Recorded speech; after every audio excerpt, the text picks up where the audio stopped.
Hello and welcome back. So I've been working on an NSF Career Award proposal, and that's really been taking up all my time lately. So rather than giving you a full lecture like I usually do, which has a lot of editing and things like that, I thought I'd give you something new to look at. And here I'm going to talk to you about my experience reaching out to program managers from the NSF. And I'm also testing out a new computer, so we'll see how this all ends up working out. So why don't we go ahead and start talking about this, and I got some really good advice that I'll tell you about at the end of the video.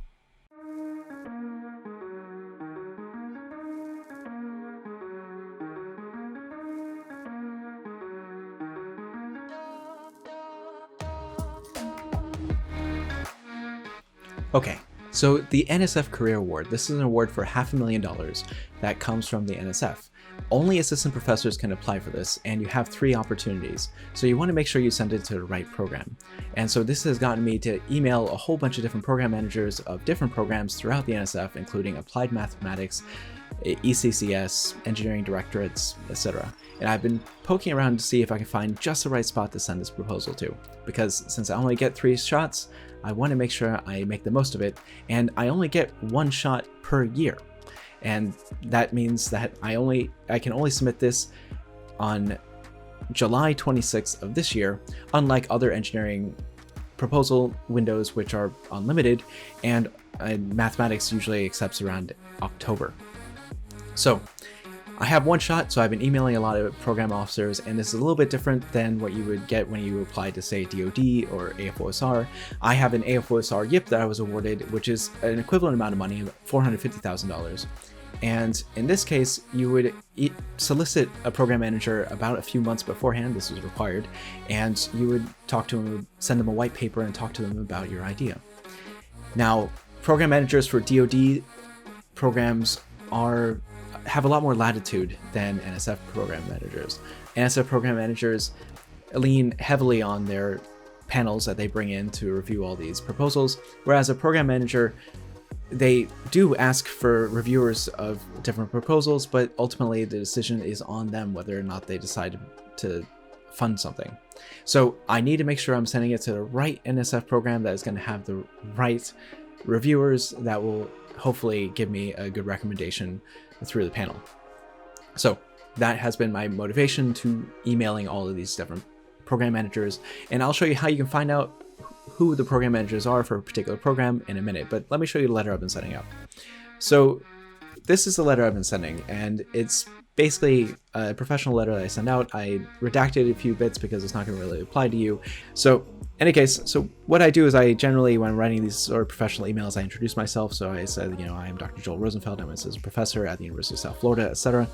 And so then I tell them why I'm emailing them. So basically I say I am asking about the appropriateness of a topic for a career grant in this program. And, obviously they'll know they're the program manager for that program.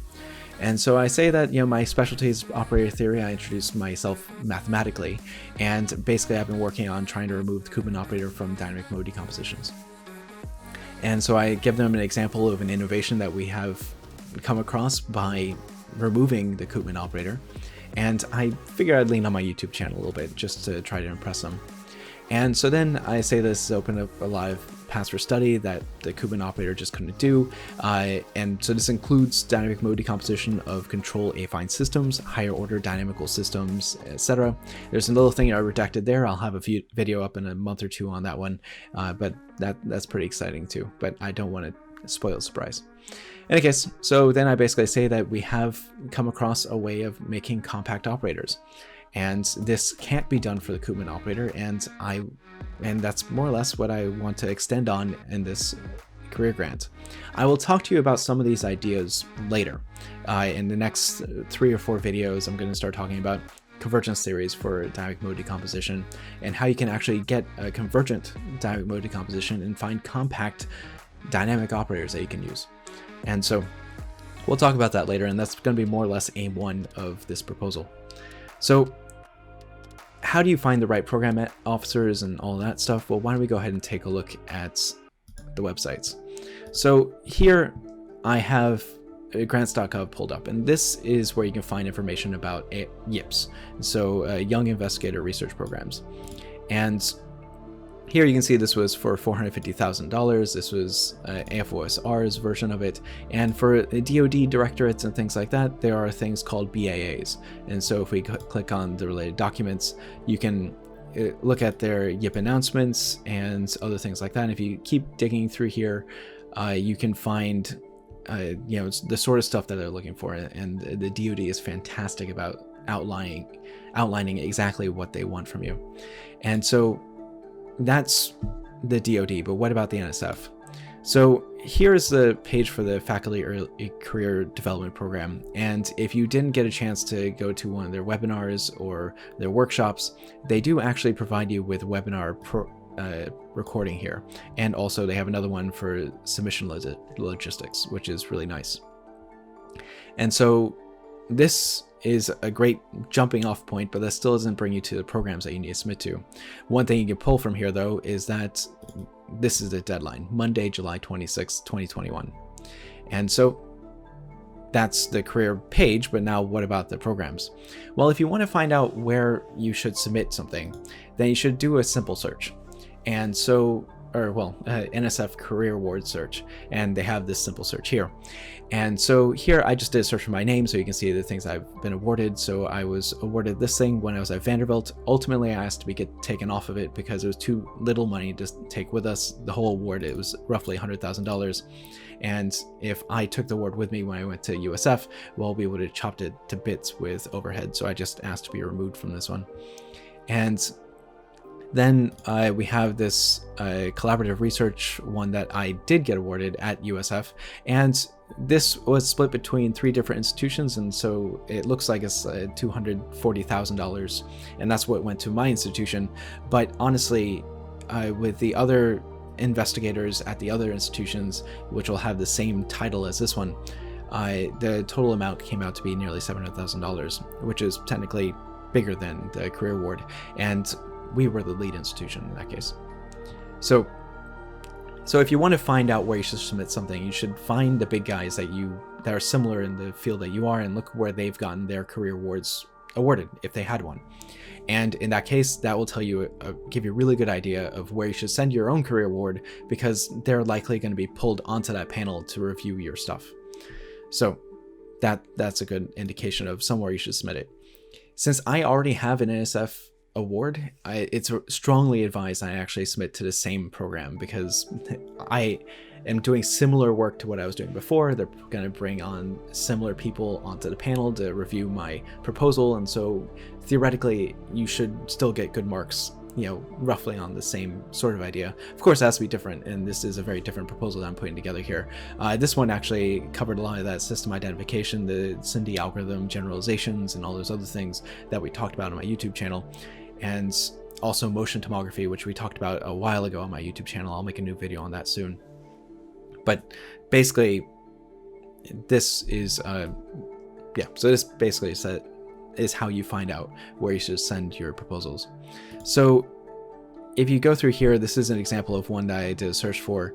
And so kernel methods, dynamical systems, and etc. They mention Koopman operators and other things. This isn't a career award, but this guy is a big dude. And so this is Giannakis. He's over at NYU, I believe, and he does some really good work. And so seeing where he sends his stuff is really helpful to me, because then I can be like, all right, well, his stuff got reviewed well there. Hopefully my stuff, which is similar, could also do well. And so here this is funded through a Division of Mathematical Sciences, and yeah, so that's where he sent it. Okay, so once you find a program that you want to send to, and so this is, say, Applied Mathematics, this is one of the places I thought that I should send mine to, you're going to see a whole bunch of contacts here, and this is the program managers for this particular program.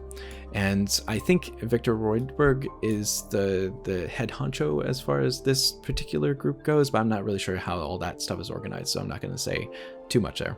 But in any case, these give you an idea of people that you could submit to. You can also go back into the award search for each one of these guys and see if they funded anything similar to what you are proposing. And so that gives you another idea of how to do that. And so that's one place that I found. If you want to do some foundational research in robotics, you can go dig through here, and you basically just go through all their different directorates, and this one's in engineering, so you click through here, civil, mechanical, whatever you want, and then you click on the programs, and then this is how you can find basically programs and program managers that you can reach out to. Okay, so that gives you an idea there. And so then what I found was when I sent out all this stuff, and here, actually, let me jump into slide presentation again. Excuse the intro. Here we go, and hide that. So when I reached out to a program officer, I basically put this whole presentation together, and I was super proud of it. I had all these cool transparencies, and I had all this really neat stuff, and I even would dynamically switch between different cameras, and so turn this off, and then haha, I'm looking at you straight ahead. And I thought, man, I'm gonna blow their socks off. But then I got to about here, and this is all stuff I've talked about on my YouTube channel, and parables of dynamic mode decomposition or Kuhlmann operators, and whatever you want. And so I talked about all this stuff and Kuhlmann operator theory, what people do today, and then the drawbacks and what you need in order to make Kuhlmann operators actually work. And I got to maybe about here, and she stopped me. First of all, I was super excited that a program manager offered to give me the time of day. Most of the program managers had just emailed me and told me a few things. I got some weird conflicting ideas where one program manager said that since it was an engineering director I was emailing about, but I came from mathematics, I can't submit there. And I heard from other program managers when I asked them, they said that was absolutely not true. And on the other hand, none of them can actually tell you what would be good to send, because they don't know what their panel is going to say, and they don't want to be on the hook for saying, well, you should send here. But on the other hand, this one program manager actually gave me the opportunity to come and give this presentation. And so I worked for a weekend in order to put things together, and then they stopped me here. And while it was super frustrating, I was excited for the opportunity to talk to them. They helped me out a lot. And what they told me was that their program was not the place for me to send this to. So this is all data science applied to dynamical systems, very theoretical, and it's all about algorithm development and not as much about the data mining that they actually did. While they were a data science program and they do care about the sort of things that we do, if I had a much stronger tie-in with the actual sort of problems that they care about, things like trying to do medical information extraction, things like that, then that probably would have worked well in that program. But she told me, and she didn't say that she didn't like the proposal, she thought it was pretty cool, she loved my presentation, but what she said was that she knows that the panelists that she's going to bring on to do the review will probably not rate this very high. And so I should probably take this to the program I've already submitted to, or I already have an award through, and I will probably get better results there.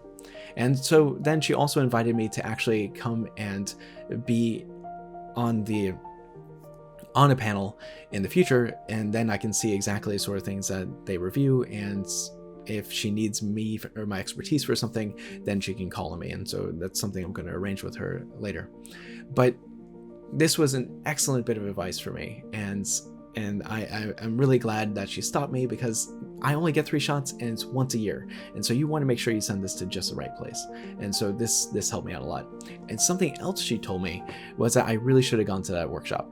So I missed the workshop because of childcare things. I was signed up, but just missed it. But apparently at the end of the workshop, you can actually schedule times with a program manager. And so even though I didn't go to the workshop, she took the time out of her day in order to talk to me and have a conversation through Zoom. And if you ordinarily go to one of these workshops, you could sign up for another program manager and talk to them, and then you can talk to them about the feasibility or the appropriateness of your topic. You don't have to, and you're free to submit whatever you want at any point, but that would have been very helpful. And so if I don't get awarded this year, then next year I'm going to have a different proposal, and I'm going to make sure I go to that workshop. But in any case, I am happy with my proposals as they are now. I have been awarded a YIP, and I've been awarded 2 other proposals. And so I'm sitting pretty nicely as far as my program goes. But this is one of those, things that you just want to put another notch on your belt and say, hey, I'm an NSF Career Award winner. Just like I can say now that I'm a YIP awardee. And so this is really what I'm trying at. And while I'm an assistant professor, might as well try to do it. So I'm going to submit this one this year, and hopefully I can get this all written up. And otherwise, wish me luck. And I'll see you either next week or the week after, and I'll have either more stuff about this career proposal, depending on how well it's going, or I'll have actually a well-edited video for talking about convergence, compactness, and operators for dynamic mode decomposition. So please do subscribe, and if you found this useful, like the video. And otherwise, if you have any questions about proposals and grant writing and things like that, I'm happy to answer them as well as I can. I have been awarded a few grants.